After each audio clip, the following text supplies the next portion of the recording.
Hello again, folks. It's day 18.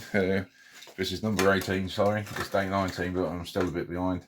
We're still playing with the 3D printed cuffs because they're such fun, and why not? So we did the single lock yesterday with a bobby pin. We will see if we can get the double locks today, also with a bobby pin. As you can see, double locks.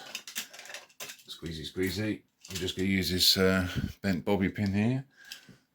See if we can get the double lock off, which is that, I think.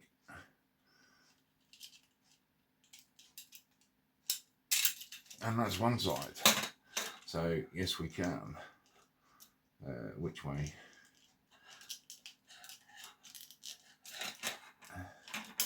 That's a double lock off.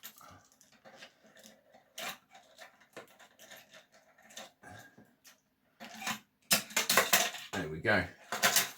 So that is number 18, January Jail Jewellery Challenge. Double lock picked, 3D cuffs with a bent bobby pin. Stay tuned. Number 19 next. See you soon. Thanks for watching. Bye bye.